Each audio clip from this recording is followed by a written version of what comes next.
ये anime recap है I was reincarnated as the seventh prince. Future के parts के लिए सब्सक्राइब करें। तो कहानी शुरू होती है एक बंदे से जो अपनी पिछली लाइफ में इतना बड़ा लूजर था कि उसके नाम पे शायद लूजर ऑफ द ईयर का अवार्ड भी रखा गया होगा। बट मरने के बाद उसकी ऐसी किस्मत खुलती है कि वो सीधा रीइंकार्नेट होता है एक प्रिंस बनके, वो भी गॉडली एबिलिटीज के साथ। मतलब लाइफ ने CTRL+Z करके सीधा चीट कोड एक्टिवेट कर दिया। इस हीरो का नाम है लॉयड, जो पहले एक सड़क छाप कॉमनर था।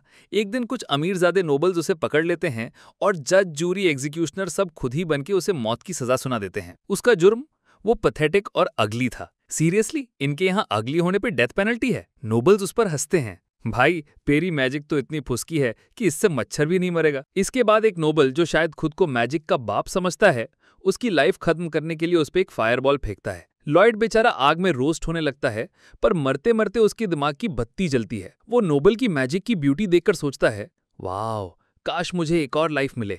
मैं भी ऐसी कूल मैजिक सीखूंगा और दुनिया का सबसे ओपी विज़र्ड बनूंगा। और क्या था, उसकी विश सीधा सर्वर पे रजिस्टर हो गई। अगले ही सेकंड उसकी आंखें खुलती हैं और वो खुद को मेड्स से घिरा पाता है। उसे लगता है, भाई ये स्वर्ग है क्या, एंट्री इतनी आसान। वो मौके पे चौका मारने के लिए एक मेड पे हाथ साफ करने की कोशिश करता है, लेकिन तभी गलती से उससे एक मैजिक स्पेल निकल जाता है जो सीधे महल की छत को सरप्राइज मदरफजर बोल के फाड़ देता है। वो खुद शॉक में है। एक मिनट, मैं तो अभी डायपर में हूँ और इतनी पावर। पता चलता है कि उसकी विश पूरी हो गई है। उसे ना सिर्फ अनलिमिटेड माना के साथ नई लाइफ मिली है, बल्कि वो अब रॉयल फैमिली का 7th प्रिंस है। From zero to hero in literally 1 death. कुछ साल निकल जाते हैं और किंगडम एकदम चिल मोड में है। सब खुश, सब अमीर, बिल्कुल राम राज्य। महल के अंदर मेड्स लॉयड को ढूंढ रही हैं, जो उनसे बचने के लिए टॉम एंड जेरी खेल रहा है और एक स्टैचू के पीछे छिपा है। वो दूसरी तरफ भागता है, पर कुछ पॉलिटिशियन से टकरा जाता है और उन्हें कहता है, सुनो, मेड्स को मत बताना, सेटिंग है अपनी।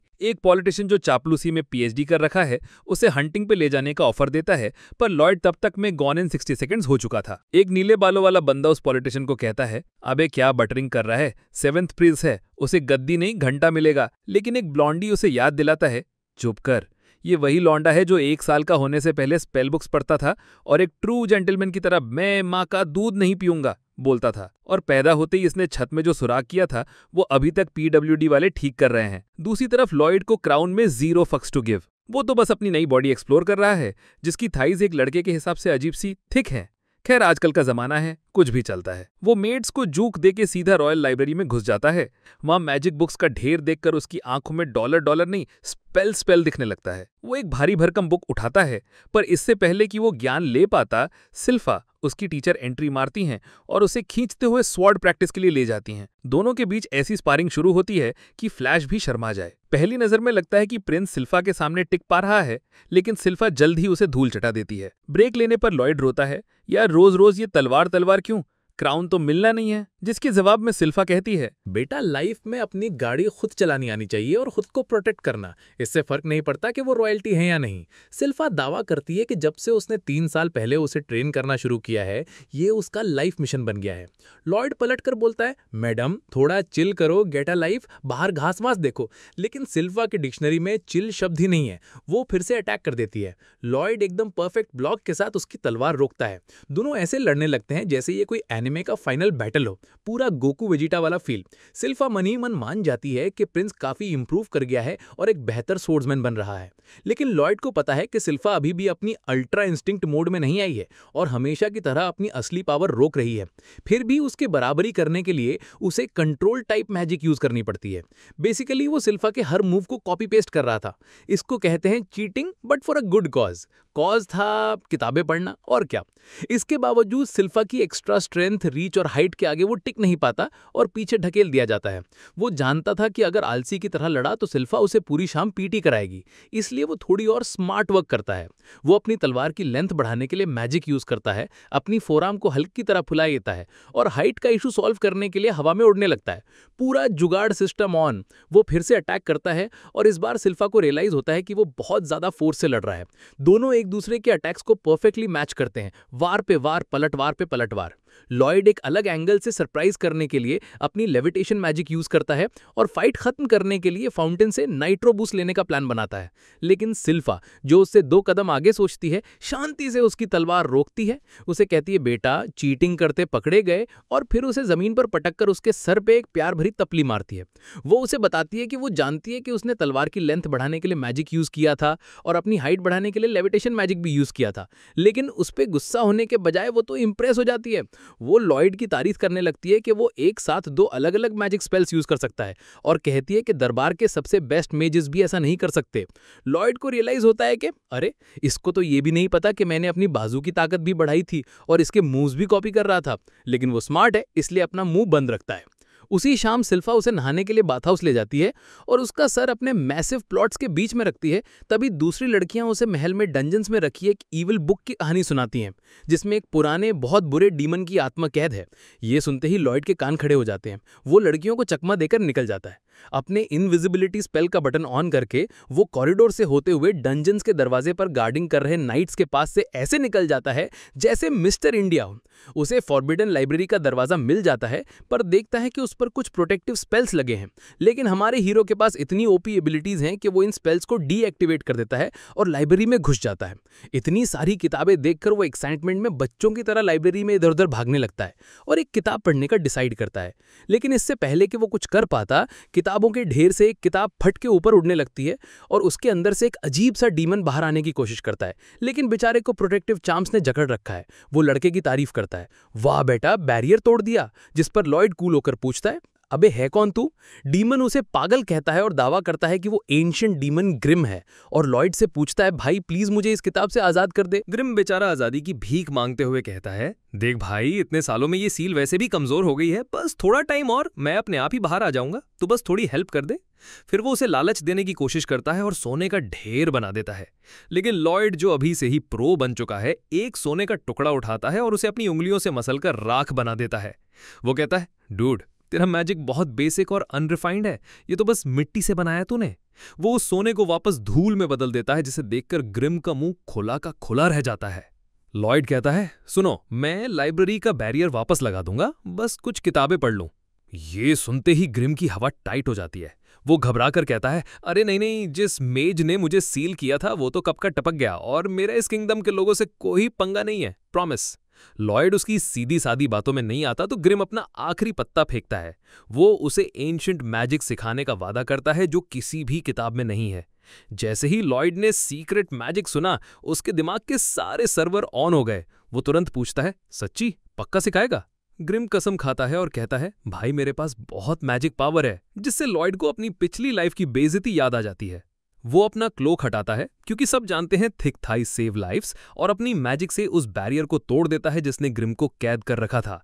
ग्रिम, जो बेसिकली कुछ अलग अलग जानवरों का खिचड़ी वर्जन लग रहा था, बाहर निकलता है। लॉयड मासूमियत से कहता है, teach me magic please. Grim उसे देखता है और बिना एक सेकंड सोचे उस पर इतनी पावरफुल और डार्क मैजिक से अटैक करता है कि पूरी लाइब्रेरी बूम करके धूल में मिल जाती है। वो किंगडम को बर्बाद करने ही वाला था कि तभी धूल साफ होती है और वो देखता है कि एक बड़ा सा मैजिकल बैरियर लॉयड को प्रोटेक्ट कर रहा है। लॉयड उस मॉन्स्टर से कहता है, भाई ऐसा मैजिक तो मैंने पहले कभी नहीं देखा। ये सुनकर ग्रिम का पारा चढ़ जाता है। वो गुस्से में उस पर एक के बाद एक डार्क मैजिक के गोले फेंकने लगता है, लेकिन बैरियर पे एक खरोंच तक नहीं आती। इधर लॉयड ये समझने की कोशिश कर रहा है कि इस डार्क मैजिक को कंट्रोल कैसे करें। इस आइडिया से ही वो इतना एक्साइटेड हो जाता है कि वो अपने हाथ में थोड़ी सी डार्क मैजिक पकड़ लेता है, जिससे उसकी उंगलियां गोभी की तरह कट जाती हैं। लेकिन ये मैसोकिस्टिक फ्रीक अपना ही खून चाटता है और ग्रिम से कहता है, और जोर से भाई, ट्राई योर बेस्ट। ग्रिम गुस्से से पागल हो जाता है, अपने सर को 2 हिस्सों में तोड़ देता है और 2 अलग अलग स्पेल्स चैंट करना शुरू कर देता है। फिर दोनों स्पेल्स को कंबाइन करके वो एक super powerful magic blast Lloyd पे मारता है। लेकिन उसकी हैरानी का ठिकाना नहीं रहता जब उसका मैजिक बैरियर को फिर से घंटा फर्क नहीं डाल पाता। वो डर के बारे भागने की कोशिश करता है, पर सामने एक और बैरियर से टकरा जाता है। लॉयड कहता है, सॉरी भाई, मैं बस सेफ्टी फर्स्ट में बिलीव करता हूं, इसलिए उसने बाहर एक और बैरियर लगा दिया था ताकि ग्रिम भागकर पब्लिक प्रॉपर्टी का नुकसान ना करे। ग्रिम फिर से एक डिस्ट्रक्टिव स्पेल रेडी करने लगता है, पर लॉयड उसे रोकता है और कहता है, रुको रुको, मैं पहले अपनी बेस्ट डिफेंसिव मैजिक दिखाओ। ये कहते ही लॉयड एक स्पेल चैंट करता है और एक मैजिक बॉल फेंकता है जो पूरे बैरियर को एक लावा पिट में बदल देती है, जिसमें ग्रिम बेचारा तंदूरी चिकन की तरह भुन रहा होता है। ऊपर से लॉयड ये नज़ारा देख रहा होता है। थोड़ी देर बाद लॉयड अपनी मैजिक से लाइब्रेरी को एकदम नया जैसा बना देता है, जैसे कुछ हुआ ही ना हो। ये देखकर ग्रिम इतना इंप्रेस हो जाता है कि वो उसे डैडी बुलाने लगता है। लॉयड सोचता है, डीमंस तो मरते नहीं, तो क्यों ना इसको अपना टेस्ट सब्जेक्ट बना लिया जाए। ग्रिम ये सुनते ही जमीन पर गिरकर दया की भीख मांगने लगता है और हमेशा के लिए लॉयड का फेमिलियर यानी पर्सनल साइड किक बनने का वादा करता है, जिसे लॉयड कहता है, ठीक है आजा। फिर वो ग्रिम से कहता है, पर तू दिखने में बहुत अजीब है। ग्रिम तुरंत एक क्यूट से बकरे के बच्चे में बदल जाता है। लॉयड उसे कहता है, चल अब मेरी पॉकेट में आ जा। इधर ग्रिम पॉकेट में जाते जाते मन ही मन प्लान बना रहा होता है कि जैसे ही मौका मिलेगा वो लॉयड की बॉडी पे कब्जा कर लेगा। Classic villain move. लेकिन जैसे ही ग्रिम उसके शरीर को छूता है, उसे 440 वोल्ट का झटका लगता है। उसे रियलाइज होता है कि लॉयड का माना इतना ओवर द टॉप पावरफुल है कि वो अपनी उंगलियां तक नहीं हिला सकता। बॉडी कंट्रोल करना तो बहुत दूर की बात है। उसका बॉडी स्नैचिंग का प्लान वहीं पे एरर 404 प्लान नॉट फाउंड हो जाता है। वो तुरंत एक लॉयल चमचे की तरह बिहेव करने लगता है, जबकि उसके दिमाग में अभी भी लॉयड को हराने और एक दिन किंगडम को तबाह करने के 101 तरीके चल रहे थे। कुछ हफ्ते बिना किसी ड्रामे के निकल जाते हैं। एक दिन जब लॉयड लाइब्रेरी में पढ़ाई कर रहा था, उसका बड़ा भाई एल्बर्ट, जो गद्दी का सेकंड इन लाइन है, वहां आता है। हे छोटे कहकर वो उससे पूछता है कि क्या वो उसके साथ प्रैक्टिस करना चाहेगा। छोटा प्रिंस तो हमेशा तैयार, फौरन हाँ बोल देता है और नीचे जाता है। वहां प्रिंस एल्बर्ट हाई फायरबॉल से टारगेट्स के एकदम बुलजाई पे निशाना लगाकर अपनी मैजिक का शो ऑफ करता है। सारी मेड्स और उसके केले चापाटे तालियां पीटने लगते हैं। वाह वाह वाह। अब बारी आती है लॉयड की। वो एरिया में जाता है, लेकिन उसे याद आता है कि उसे अपनी असली पावर्स छुपानी है। इसलिए वो जानबूझकर अपने फायरबॉल से टारगेट्स को बस साइड से टच करके निकाल देता है, जैसे कैरम में कटिंग खेल रहा हो। सब लोग उसके लिए भी तालियां बजाते हैं, लेकिन एक टकला पॉलिटिशियन लॉयड का मजाक उड़ाता है। ये तो बस ग्रेज कर पाया, प्रिंस एल्बर्ट को देखो सीधा सेंटर में मारा। एल्बर्ट ये सुनकर थोड़ा चिढ़ जाता है और सबको ऊपर जाने के लिए कहता है, लेकिन लॉयड को बोलता है, तू खेल और प्रैक्टिस कर जितना मन करे। लॉयड के लिए जैसे लॉटरी लग गई। अब वो अपनी मैजिक को फुल पावर पे यूज कर सकता है। वो ग्रिम की तरफ मुड़ता है और कहता है, चलो अब मेरी स्पेशल मैजिक ट्राई करते हैं, जिसमें वो एक साथ 2 स्पेल्स यूज करने वाला था। ग्रिम हैरान हो जाता है और उसे बताता है कि ऐसा सिर्फ डीमंस कर सकते हैं, क्योंकि उनके पास मल्टीपल सर होते हैं। लेकिन लॉयड जिद्दी है। मेरे पास एक आइडिया है, कहता है और बिना वार्निंग दिए अपनी मैजिक से ग्रिम को अपने हाथ में खींच लेता है। अब दोनों मिलकर 2 अलग-अलग स्पेल्स चांट करने की कोशिश करते हैं। पहली बार वो फेल हो जाते हैं। स्पेल थोड़ा ज्यादा ही कॉम्प्लेक्स था, लेकिन लॉयड हार मानने वालों में से नहीं है। जब वो दोबारा चांट करना शुरू करते हैं, लॉयड एकदम ग्रूव में आ जाता है।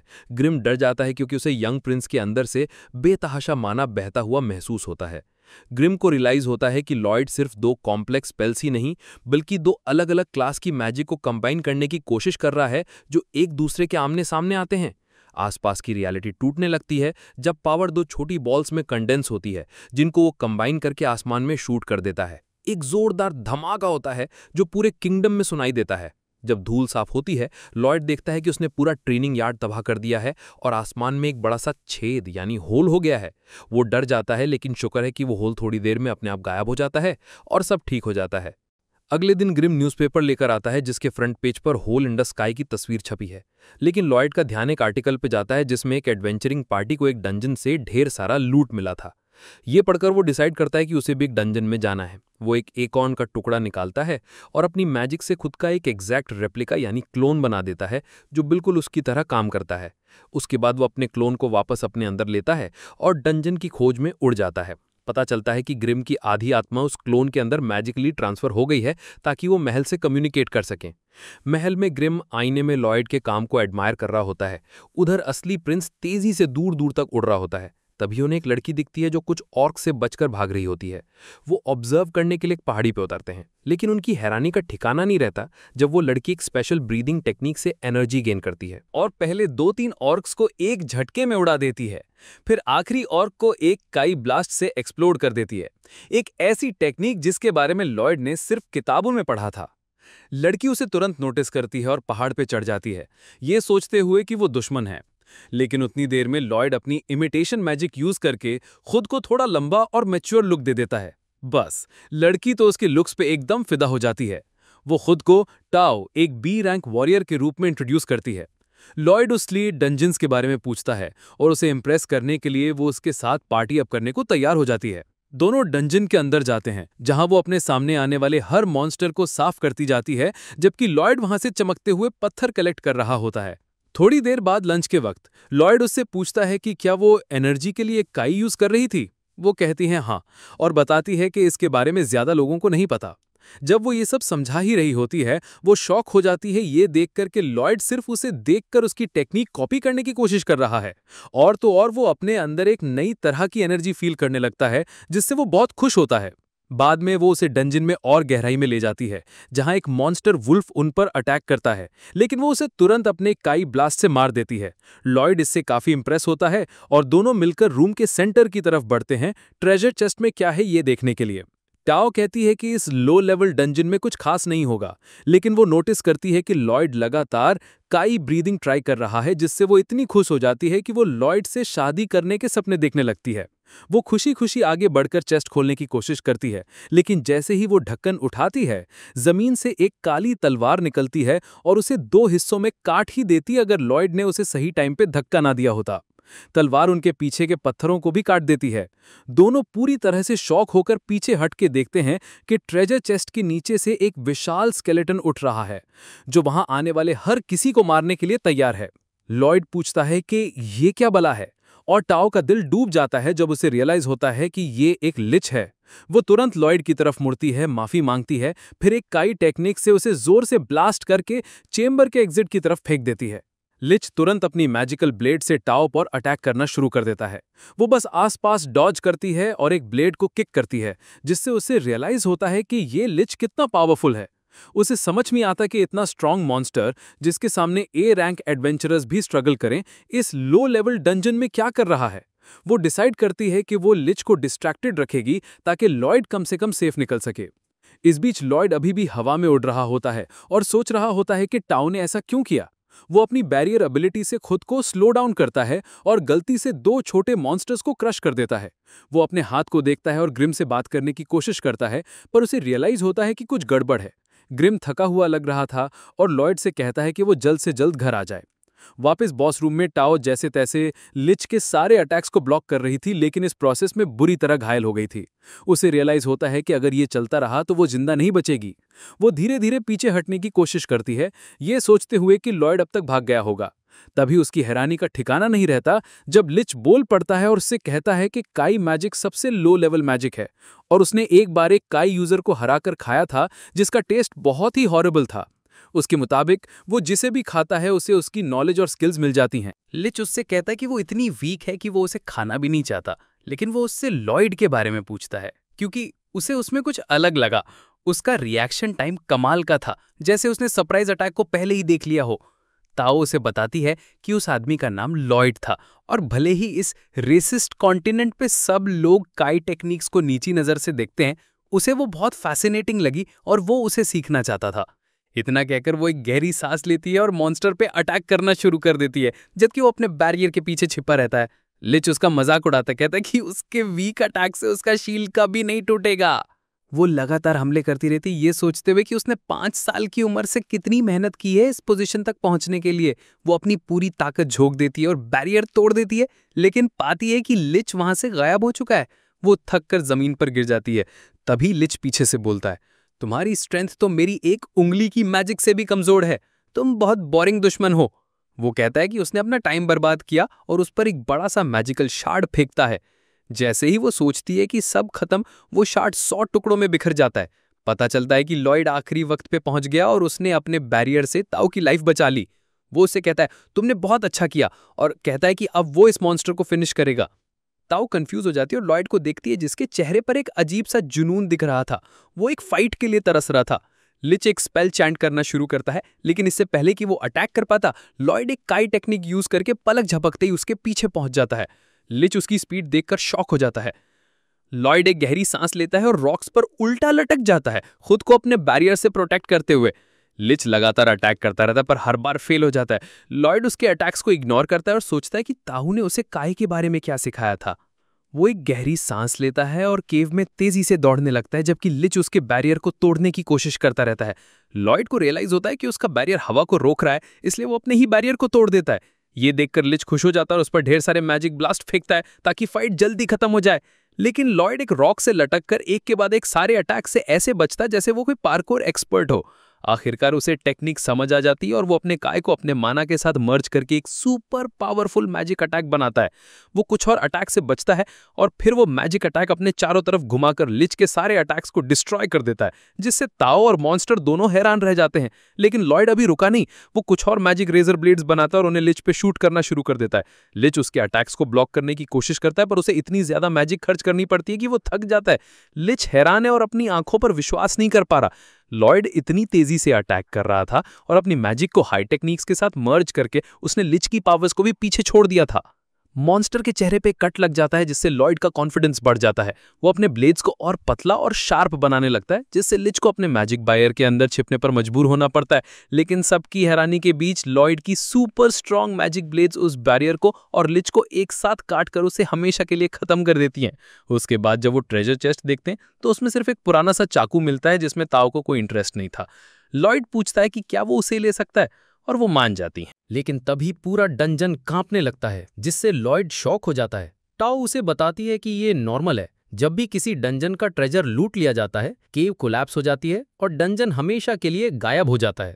दोनों आसानी से बाहर निकल जाते हैं। लॉयड बंद होते हुए डंजन के एंट्रेंस को देखता है, जो उसे काफी फैसिनेटिंग लगता है। तभी लॉयड को अचानक याद आता है कि ग्रिम को उसकी जरूरत है। वो टाओ से कहता है कि उसे जाना होगा और उसे डंजन घुमाने के लिए थैंक्स कहता है। टाओ पीछे से चिल्लाती है, तुमने जो आखिरी स्पेल यूज किया था उसे काय ब्लेड कहते हैं और मैं भी उसे कभी यूज नहीं कर पाई। वो वादा करती है कि वो और स्ट्रांग बनेगी और सारी काय टेक्निक सीखेगी। लॉयड उससे कहता है कि वो भी उससे कुछ और टेक्निक सीखेगा और फिर आसमान में तेजी से उड़ जाता है। वो जल्दी से जल्दी अपने कमरे में सीक्रेटली घुसता है तो देखता है कि ग्रिम जमीन पर पड़ा है और उसके पूरे शरीर पर चोटें लगी हैं। पता चलता है कि सिल्फा उसके साथ यानी लॉयड के क्लोन के साथ ट्रेन करना चाहती थी, लेकिन उसे रियलाइज हुआ कि वो पहले से काफी कमजोर था, इसलिए उसने उससे पूरे दिन इतनी ट्रेनिंग करवाई कि ग्रिम की सारी एनर्जी ड्रेन हो गई। भले ही वो खुद एक डीमन था, उसी दिन वो ग्रिम को वो चाकू दिखाता है जो उसे डंजन से मिला था और कहता है कि उस पर कुछ स्पेल्स लगे हुए हैं।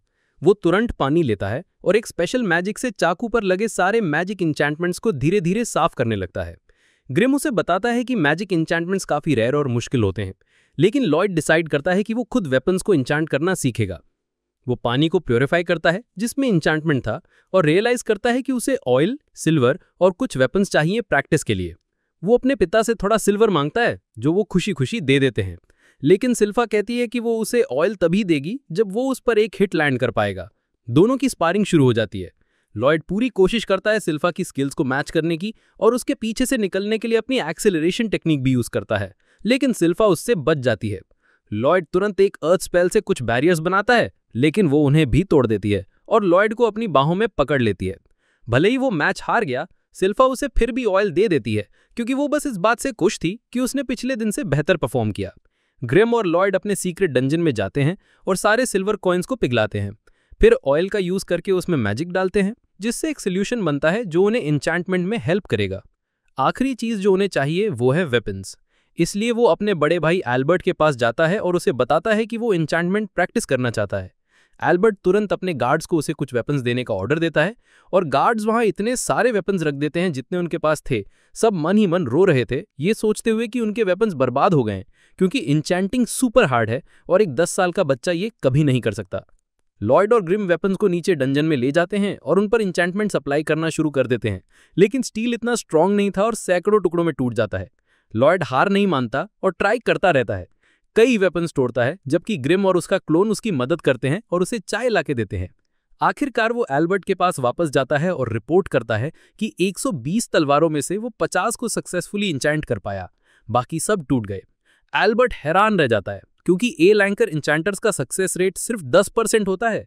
इधर लॉयड सोच रहा होता है कि उसने टेक्निकली 80 तलवारें इंचैंट की थी, लेकिन उसने उन पर कुछ और स्पेल्स ऐड करने की कोशिश की और वो भी टूट गए। इसलिए अब बस 50 तलवारें बची हैं जिन्हें और इंचैंट नहीं किया जा सकता। नाइट सोचते हैं कि वो झूठ बोल रहा है और अपनी तलवार वापस शीट में डालते हैं, लेकिन शीट एकदम से 2 टुकड़ों में टूट जाती है। एल्बर्ट बहुत इंप्रेस होता है और लॉयड से पूछता है कि क्या वो उसके साथ एक मॉन्स्टर हंटिंग एक्सपीडिशन पर जाना चाहेगा। लॉयड खुशी खुशी मान जाता है।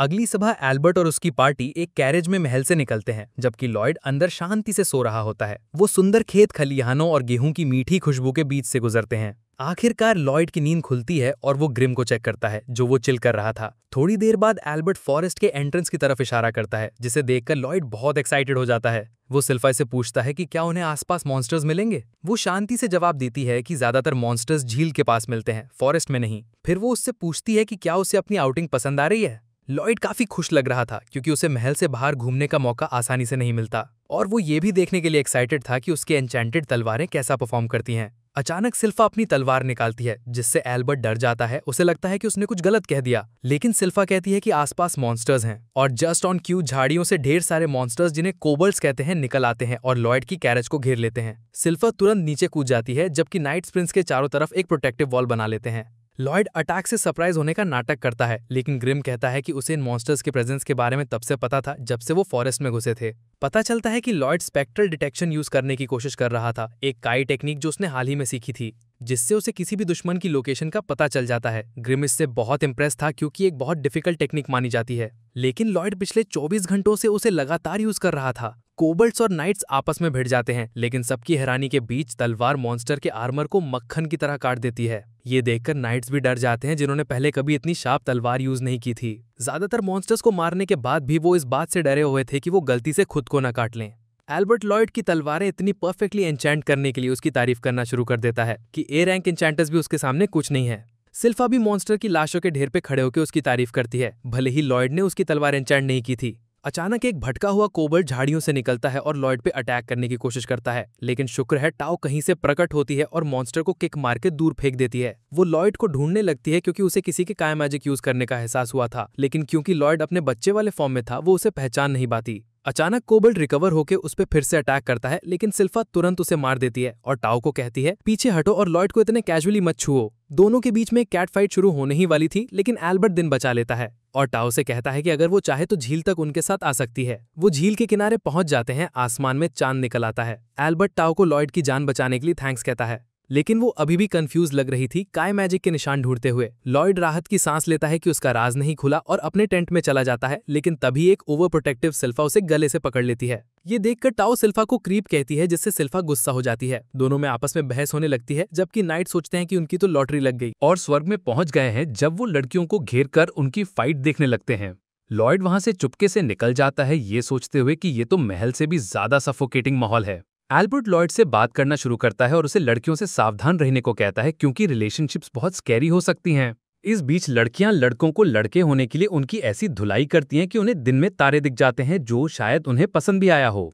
सिल्फा आखिरकार अपनी स्कर्ट पहनती है, तभी ताओ कहती है कि वो यहाँ पहाड़ी के ऊपर वाले चापल को रिपेयर करने आई है। सिल्फा उसे कहती है कि वो अपना काम करे और निकले, लेकिन एल्बर्ट उसे रोकता है और कहता है कि उसे रात में वहां ऊपर नहीं जाना चाहिए, क्योंकि ये बहुत खतरनाक हो सकता है। वो कहता है कि उन्हें साथ रहना चाहिए और सुबह होते ही निकलना चाहिए। तभी अचानक लॉयड को कुछ महसूस होता है। एक बड़ा सा ब्लास्ट होता है और कहीं से एक जॉइंट मॉन्स्टर प्रकट होता है, जिसे देखकर लॉयड बहुत खुश हो जाता है, क्योंकि ये पहला मॉन्स्टर था जिसे उसने एक फॉरेस्ट में देखा था। सब लोग फाइट के लिए तैयार हो जाते हैं, जबकि लॉयड आराम से एक बॉक्स पर बैठ जाता है और सिल्फा उसकी प्रोटेक्शन के लिए उसके सामने खड़ी हो जाती है। मॉन्स्टर, जो एक बेयरवुल्फ निकलता है, नाइट्स पर ऐसी सरप्राइजिंग स्पीड से अटैक करता है कि लॉयड भी इंप्रेस हो जाता है, लेकिन वो नोटिस करता है कि ग्रिम अपने ख्यालों में खोया हुआ है। बेयरवुल्फ एक नाइट का पीछा करता है, जिसे ताओ अपने स्पेशल काय ब्लास्ट से नीचे गिराकर बचा लेती है, लेकिन ये काफी नहीं था। बेयरवुल्फ फिर से उठ जाता है और अटैक करता है, जबकि ताओ उसे बचकर निकल जाती है। आखिरकार एल्बर्ट आगे आता है और अपनी तलवार निकालता है। वो एक स्पेल चांट करना शुरू करता है। तलवार उसके पीछे हवा में तैरने लगती है, सारी मैजिक पावर खींचती है और मॉन्स्टर पे एक फायरबॉल शूट करती है। स्पेल उस जानवर को पूरी तरह से बारबेक्यू बना देता है। सब लोग गद्दी के वारिस की ताकत देखकर हैरान हो जाते हैं और एल्बर्ट के नारे लगाने लगते हैं, ये दावा करते हुए कि उसकी मैजिक सबसे स्ट्रॉन्ग है। एल्बर्ट उन्हें बताता है कि उसके स्पेल्स नॉर्मली इतने पावरफुल नहीं होते, लेकिन लॉयड के एन्चेंटमेंट्स की वजह से उसकी मैजिक भी बूस्ट हो गई थी। जब नाइट और एल्बर्ट सोचते हैं कि फाइट खत्म हो गई है, ग्रिम लॉयड को बुलाता है और कहता है कि उसे अभी याद आया कि पहाड़ी के ऊपर वाला चैपल एक बहुत स्ट्रॉन्ग डीमन को कैद करने के लिए यूज किया गया था बहुत पहले। इससे पहले कि वो कोई सवाल पूछ पाता, वो सीमिंगली मरा हुआ मॉन्स्टर फिर से उठ जाता है, सबको सरप्राइज करते हुए, और उनकी आंखों के सामने उनके चारों तरफ ढेर सारे मॉन्स्टर्स प्रकट हो जाते हैं। अचानक बेयरवुल्फ के मुंह से एक हाथ निकलता है और उसमें से एक डीमन बाहर आता है। वो खुद को पी के रूप में इंट्रोड्यूस करता है और वादा करता है कि वो यहाँ मौजूद हर एक इंसान को मार देगा। मॉन्स्टर्स तुरंत एल्बर्ट और उसकी पार्टी पे अटैक करते हैं, जो अपनी जगह खड़े रहने की कोशिश करते हैं, लेकिन उनकी हैरानी के बीच उनकी अटैक्स बेकार साबित होते हैं क्योंकि जानवर तुरंत रीजनरेट हो जाते हैं। ताओ एक मॉन्स्टर को किक मार के दूर करती है और एल्बर्ट से कहती है कि ये मामला हाथ से निकल रहा है क्योंकि वो इतने सारे मॉन्स्टर से अकेले नहीं लड़ सकते। नाइट्स मॉन्स्टर पर एक साथ अटैक करने की कोशिश करते हैं, लेकिन सब बेकार। वो हर अटैक के बाद रीजनरेट हो जाते हैं। सिल्फा लॉयड को बैरल्स के पीछे छिपने को कहती है और वो उसके इंस्ट्रक्शंस फॉलो करता है। फिर वो ग्रिम से पूछता है कि क्या वो इस मॉन्स्टर को जानता है। ग्रिम जवाब देता है कि भले ही वो पी को पर्सनली नहीं जानता, उसे पूरा यकीन है कि ये वही डीमन था जिसे चैपल में कैद किया गया था। वो आगे बताता है कि पी अपना माना यूज करके बाकी सब जानवरों को एक पपेट की तरह कंट्रोल कर रहा है और उनके सारे घाव भी हील कर रहा है। लॉयड ये सुनकर हैरान हो जाता है। ग्रिम को जमीन पे पटक कर कहता है कि क्या वो उसे ये भी करना सिखा सकता है। ग्रिम शॉक हो जाता है कि वो इतनी बड़ी फाइट के बीच में मैजिक सीखना चाहता है। इधर टाओ अपनी पूरी हिम्मत से लड़ रही होती है, लेकिन सिल्फा उसे कमजोर कहती है कि वो इतने से मॉन्स्टर्स को नहीं हरा पा रही। पी को तो जैसे पार्टी मिल गई थी। वो देख रहा था कि वो जीत रहा है क्योंकि इन लोगों को इतने सारे मॉन्स्टर्स से डील करना नहीं आ रहा था। लेकिन तभी वो एक बहुत बड़ी गलती कर देता है। वो लॉयड का मजाक उड़ाता है। उसे एक बेकार बच्चा जिसे प्रोटेक्ट करने के लिए बेबी सिटर चाहिए कहता है। ये सुनते ही सिल्फा का पारा 7वें आसमान पे पहुंच जाता है। वो लॉयड से पूछती है, 1 मिनट के लिए मैं जा सकती हूँ? लॉयड को कोई फर्क नहीं पड़ता, वो तो माना कंट्रोल करना सीखने में बिजी था। अचानक सबको एक अजीब सा डर महसूस होता है। उन्हें रियलाइज होता है कि सिल्फा अब सीरियस हो गई है। वो अपनी तलवार पकड़ती है और बिना डरे पी की तरफ बढ़ती है, जो उसका और मजाक उड़ाता है। लेकिन सिल्फा उसे अगली इंसेल कहती है, जिसने कभी किसी लड़की को पास से भी नहीं देखा। ये सुनते ही पी का ईगो हर्ट हो जाता है और वो उस पर अटैक करने की कोशिश करता है। लेकिन सबकी हैरानी के बीच सिल्फा ना सिर्फ उस अटैक से बचती है, बल्कि बियर वुल्फ के चारों हाथ पैर काट देती है। पी बहुत चिढ़ जाता है और अपना सारा माना बियर वुल्फ के हाथ पैर वापस लाने में लगा देता है। इस बीच एल्बर्ट नोटिस करता है कि बाकी मॉन्स्टर्स अब रीजनरेट नहीं हो रहे। इसका मतलब था कि अगर सिल्फा मेन बॉडी को डैमेज देती रहेगी तो वो बाकी छोटे मॉन्स्टर्स को बिना हील हुए हरा सकते हैं। जब ये सब हो रहा था, लॉयड माना के फ्लो को कंट्रोल करना सीख रहा था। ग्रिम उसे बताता है कि पहले उसे किसी शेप में लाना होगा, फिर उसमें कलर डालना होगा और आखिर में वो उसमें स्मेल भी ऐड कर सकता है। लेकिन ये बहुत हार्डकोर चीज है। उसकी हैरानी का ठिकाना नहीं रहता। जब तक वो पलटता है, लॉयड ने अलग अलग रंगों का और एक कमाल की खुशबू वाला एक फूल माना से बना भी लिया था। दोनों उस फूल को ऐसे सूंघने लगते हैं जैसे सड़क पे बैठे जंकीज। इधर सिल्फा पी और उसके बियर वुल्फ पे स्टाइल मार रही थी। वो उन्हें एक बार और जमीन पर पटकती है और पास खड़े नाइट से कहती है, 1 मिनट के लिए अपनी तलवार देना। वो तुरंत मान जाता है। पी कंफ्यूज था कि ये मेड है कौन, क्योंकि उसके डिफेंस में कोई कमी नहीं थी। उसे समझ नहीं आ रहा था कि इतना स्ट्रॉन्ग सोर्ड्समैन एक बेकार बच्चे का बेबी सिटर क्यों बनना चाहेगा। लेकिन सिल्फा के लिए लॉयड ही उसकी सब कुछ था। वो उस तलवार को एडमायर करती है जिसे लॉयड ने इंचांट किया था। पी उसके साथ माइंड गेम्स खेलने का डिसाइड करता है। वो हंसने लगता है और कहता है कि उसे अब उस बच्चे में इंटरेस्ट आ गया है जिसे वो इतनी मेहनत से बचा रही है। वो वादा करता है कि वो उसे टुकड़े टुकड़े कर देगा, फिर हर टूटे हुए हिस्से को आराम से एग्जामिन करेगा, फिर उन्हें जला देगा। वो सिल्फा के चारों तरफ गोल गोल घूमने लगता है, उसे कंफ्यूज और प्रोवोक करने की कोशिश करता है और उसका प्लान काम कर जाता है। सिल्फा गुस्से से लाल हो जाती है। पी इस मौके का फायदा उठाता है और अटैक करने के लिए कूदता है, ये सोचते हुए कि आखिरकार उसने उसके डिफेंसेस तोड़ दिए हैं।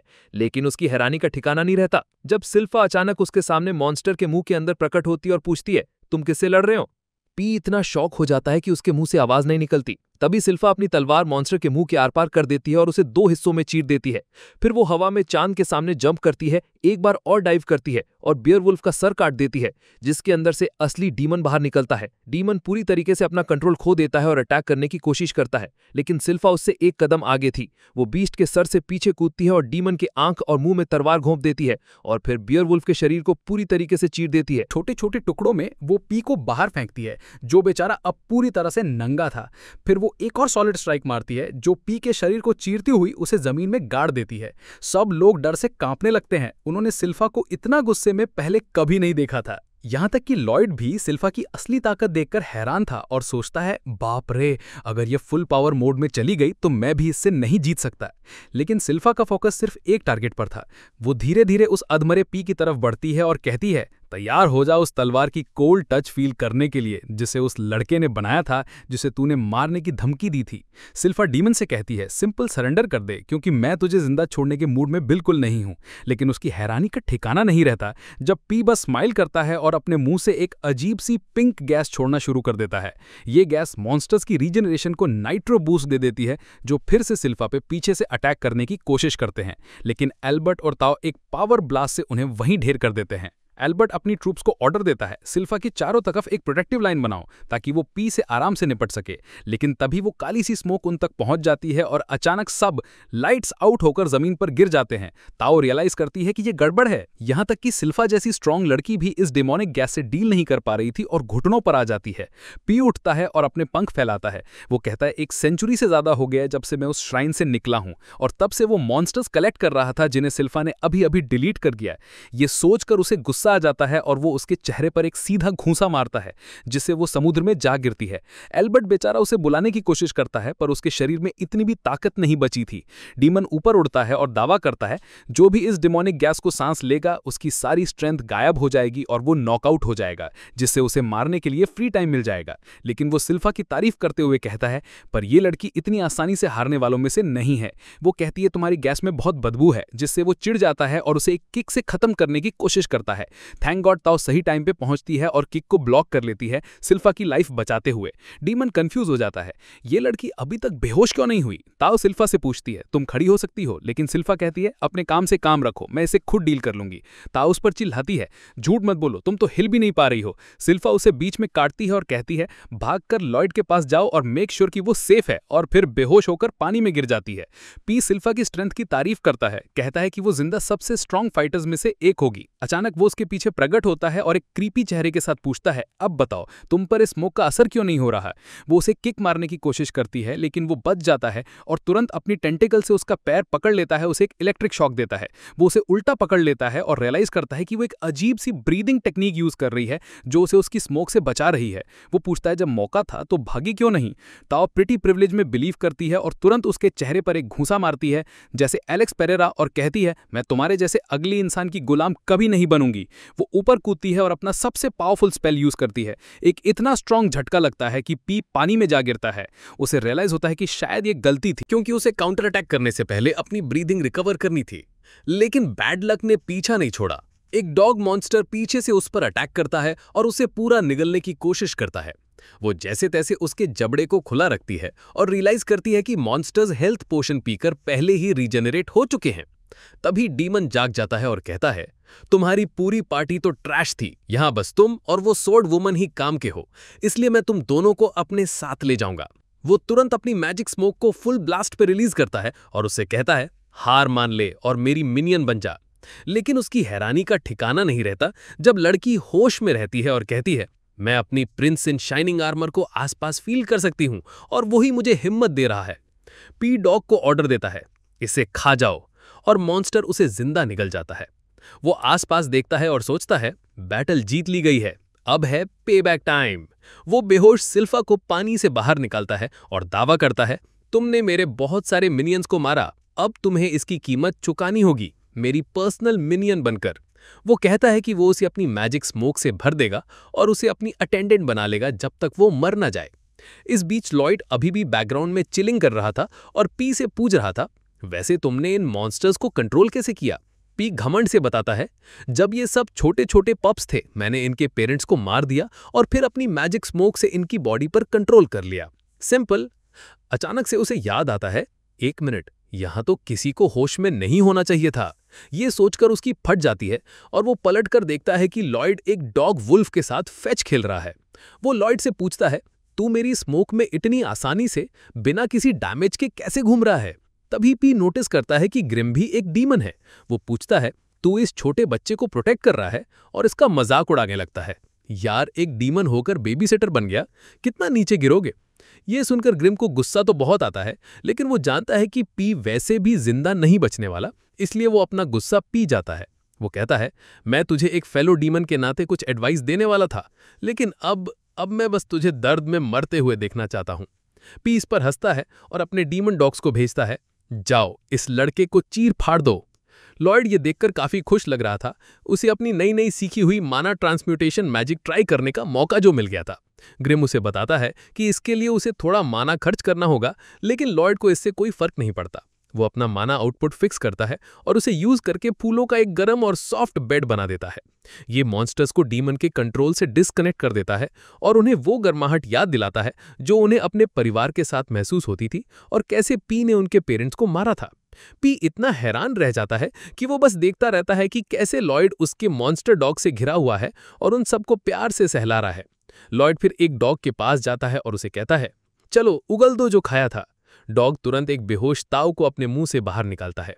पी कंट्रोल वापस पाने की कोशिश करता है और ढेर सारी मैजिक स्मोक फेंकता है, लेकिन ग्रिम उसे बताता है अब इससे कोई फायदा नहीं होगा क्योंकि ये मॉन्स्टर्स अब ग्रोन अप हैं और तुमसे बहुत गुस्से में हैं। सारे डॉग वुल्स पी पर एक अनोखी स्पीड से अटैक करते हैं और उसे अपने पैक हंटिंग टेक्निक से चीर फाड़ना शुरू कर देते हैं। लॉयड इनकी स्ट्रैटेजी से काफी इंप्रेस होता है, लेकिन पी तुरंत कंट्रोल वापस पाता है और डॉग्स के सिरों को एक दूसरे से टकरा देता है और उन्हें पानी में फेंक देता है। वो इन पर इतना गुस्सा हो जाता है कि वो उसके ऑर्डर्स फॉलो नहीं कर रहे थे कि वो नीचे जाकर उनमें से एक को लात मारने लगता है।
और चिल्लाकर कहता है कि वो उसकी बाकी फैमिली को भी मार देगा जैसे ही वो इस बच्चे से निपट लेगा। लॉयड यह सब पॉपकॉर्न टाइम की तरह देख रहा था। वो सोचता है, यार ये डीमंस मरते क्यों नहीं, तभी तो बेचारे विजर्ड्स को उन्हें सील करने के लिए इतने जुगाड़ लगाने पड़ते हैं। दूसरी तरफ पी अपना ओवर पावरिंग माना फैलाना शुरू कर देता है। लॉयड द्वारा बनाए गए सारे फूलों को एक झटके में डिलीट कर देता है। लॉयड ये नतीजे पर पहुंचता है, शायद उस पिछले विजर्ड के पास इस डीमन को मारने के लिए सफिशिएंट मैजिक नहीं थी। अचानक पूरा एरिया अंधेरे में डूब जाता है। लॉयड ने अपना डोमेन एक्सपेंशन एक्टिवेट कर दिया था। पी एक स्टैच्यू की तरह खड़ा रह जाता है, डर से पूरी तरह पैरालाइज। ग्रिम आखिरकार पी को बताता है कि उसकी मैजिक स्मोक का लॉयड पर कोई असर क्यों नहीं हुआ। भाई, लॉयड का माना इतना इंसेनली हाई है कि तेरा छोटा मोटा माना पोल उसे कभी ओवर पावर कर ही नहीं सकता था। इस बीच लॉयड अपने नए स्पेल्स ट्राई करने के लिए एक्साइटेड हो रहा था। पी को रियलाइज होता है कि उस बच्चे का माना लेवल ओवर 9000 है और वो पसीने से भीग जाता है। जब लॉयड उसे एक शील्ड में कैद करने की कोशिश करता है, वो जैसे तैसे बच निकलता है। ये पी को कंफ्यूज कर देता है, लेकिन फिर उसके दिमाग की बत्ती जलती है। ये तो मेरे लिए कोई फाइट ही नहीं है, ये तो बस मजे कर रहा है और मुझे एक लैब एनिमल की तरह केज में बंद करना चाहता है ताकि मुझ पर अपनी स्ट्रॉन्ग मैजिक के एक्सपेरिमेंट कर सके। वो उस एरिया से रॉकेट की स्पीड से भागने लगता है, जबकि लॉयड लगातार बैरियर्स बनाता रहता है, डीमन को हर तरफ पिनबॉल की तरह उछालता हुआ। फिर वो ग्रिम की तरफ मुड़ता और कहता है, चल इसको कैद करने में मेरी हेल्प कर। ग्रिम आय कैप्टन बोलकर मान जाता है। दोनों मिलकर आधे टाइम में डबल बैरियर्स बनाने लगते हैं। यहां तक कि पी को भी रियलाइज हो जाता है कि अब तो गेम ओवर है। वो भागने की कोशिश करता है, लेकिन आखिर में पकड़ा जाता है। बैरियर के अंदर कैद होकर डीमन अपनी जिंदगी की भीख मांगने लगता है। वो वादा करता है, जब मैं इस दुनिया का राजा बन जाऊंगा तो तुम्हें अपने दरबार में एक बहुत ऊंची पोस्ट दूंगा, पक्का। लेकिन लॉयड को इस जॉब ऑफर में जीरो इंटरेस्ट था। वो ग्रिम के साथ मिलकर ढेर सारे स्पेल्स कंपाइल करना शुरू कर देता है। वो सब अलग अलग एलिमेंट्स के स्पेल्स को कंबाइन करता है, उन्हें 100 से मल्टीप्लाई करता है और उन्हें ट्रिपल इंटेंसिटी के साथ डिप्लॉय करता है। वो डीमन को बैरियर के अंदर 30 मिनट तक लगातार ब्लास्ट करता रहता है, बस ये देखने के लिए कि वो कितना डैमेज झेल सकता है। Research first, mercy letter. थोड़ी देर देखने के बाद वो आखिरकार डीमन को बैरियर से रिलीज करता है, जो अब पूरी तरह से सूखा हुआ और वेल डन टोस्ट जैसा लग रहा था। वो हवा में बिना हिले खड़ा रहता है। डीमन धीरे धीरे राख में बदलने लगता है, जबकि लॉयड को रियलाइज होता है कि सब लोग जागने लगे हैं, इसलिए किसी भी सस्पेशन से बचने के लिए वो तुरंत वहां से वैनिश हो जाता है। वो एल्बर्ट से मिलता है और जब एल्बर्ट पूछता है कि डीमन का क्या हुआ, लॉयड झूठ बोल देता है। ओ वो रॉबर्ट नाम के एक सुपर कूल मैजिशियन ने उसे मारा और भाग गया। कुछ दिनों बाद एल्बर्ट और उसकी पार्टी किंगडम लौटते हैं, जहां उनका शानदार स्वागत होता है। उन्हें राजा के सामने पेश किया जाता है, जो उनकी तारीफ करता है कि उन्होंने इतने पावरफुल डीमन के सामने हिम्मत दिखाई। एल्बर्ट बताता है, सिर्फ हम नहीं, वहां 2 और लोग थे, ताओ और वो मिस्टीरियस मैजिशियन रॉबर्ट। ताओ रॉबर्ट को ढूंढने के लिए फॉरेस्ट में चली गई और वापस नहीं आई। राजा खुश लगता है और एल्बर्ट से कहता है, तुम एक सेकंड प्रिंस के नाते अच्छा काम कर रहे हो, अगले राजा बनने के फुल चांसेस हैं। लेकिन एल्बर्ट कहता है कि असली हीरो तो लॉयड था, उसके एन्चेंटेड वेपन्स के बिना हम कुछ नहीं कर पाते।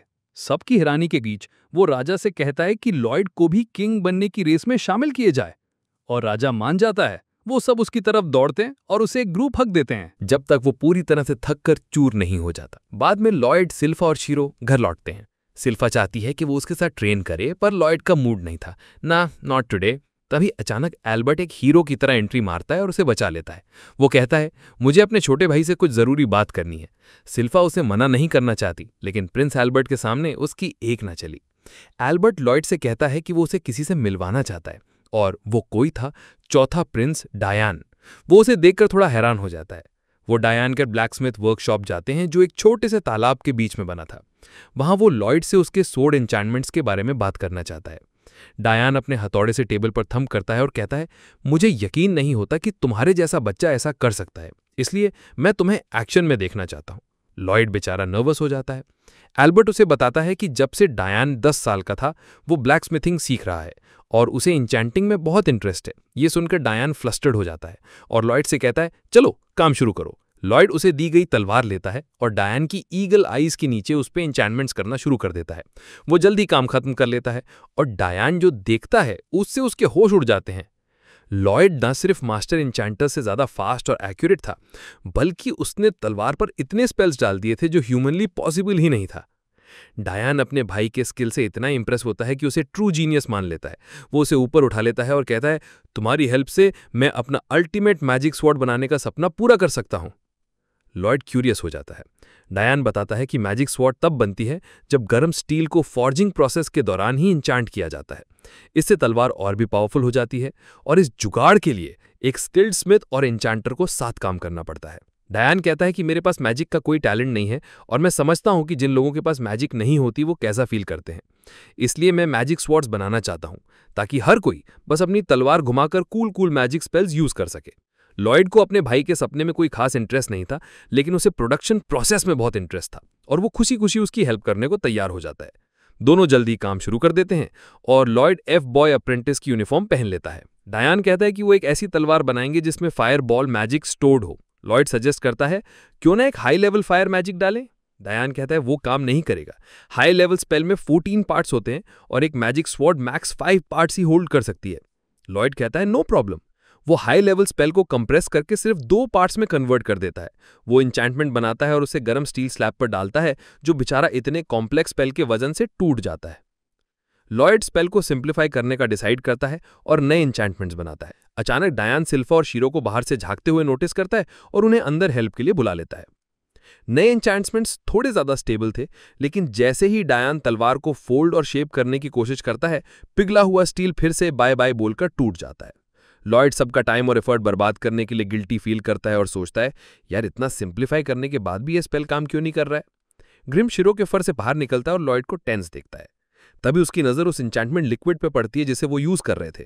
डायान लॉयड को हिम्मत बंधा रहा होता है, तभी ग्रिम उसके पास आकर बताता है, दोस्त ये जो इंचेंटमेंट इंक तुम यूज कर रहे हो ना, ये बहुत लो क्वालिटी की है।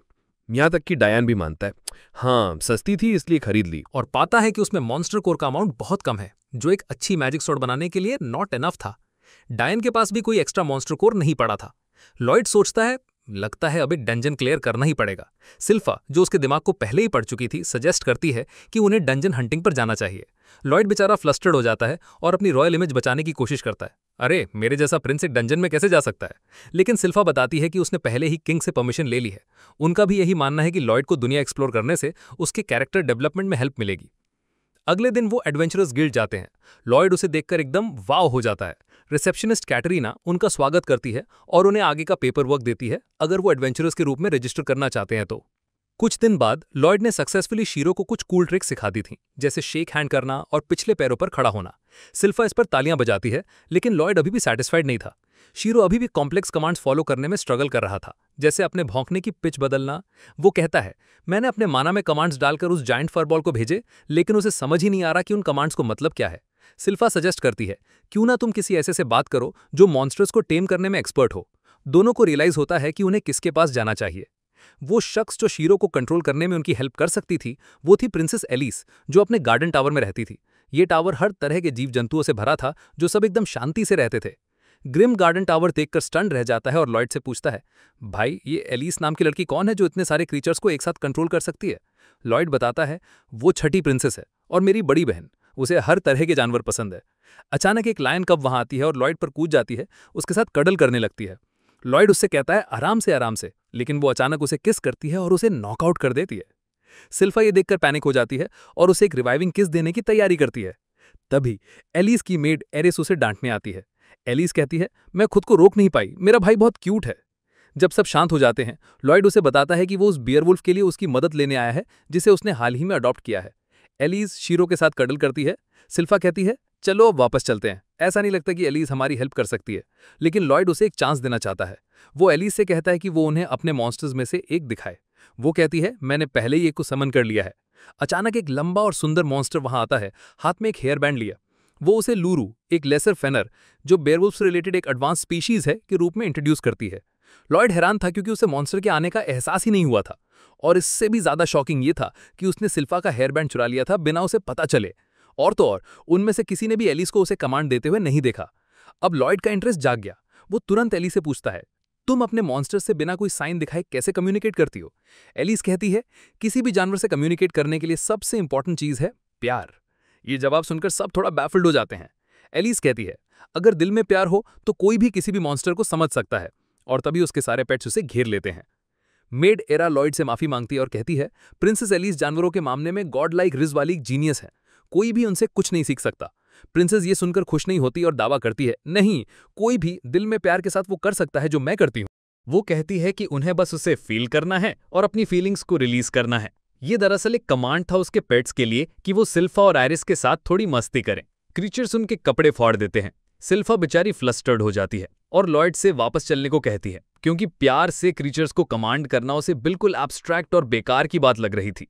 लेकिन लॉयड ने आर्ट ऑफ लविंग क्रीचर्स में पहले ही महारत हासिल करना शुरू कर दिया था और उनमें से कुछ उससे चिपक रहे थे। सिल्फा ये देखकर शॉक हो जाती है, लेकिन फिर उसके दिमाग में एक आइडिया आता है, अगर लॉयड ने प्यार में इंटरेस्ट दिखाना शुरू कर दिया है तो शायद मेरा चांस बन सकता है। वो इमेजिन करती है कि वो उसके गले लग रहा है और उससे प्यार के बारे में और सिखाने को कह रहा है। इधर लॉयड को अपनी गलती रियलाइज होती है। वो शीरू को ऑर्डर्स दे रहा था, जबकि उसकी बहन अपने पेट्स को ऑर्डर नहीं दे रही थी। वो अपनी विल उनके साथ शेयर कर रही थी।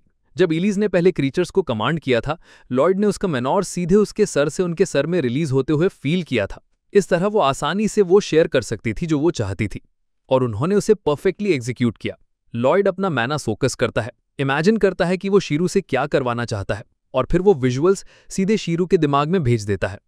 बेयरवुल्फ उसके इंस्ट्रक्शंस मिल जाते हैं। वो अचानक उसके चारों तरफ ठीक 3 बार गोल गोल घूमता है, फिर हवा में ऊंची छलांग लगाता है और जमीन पर लैंड करते ही एक बार भौंकता है।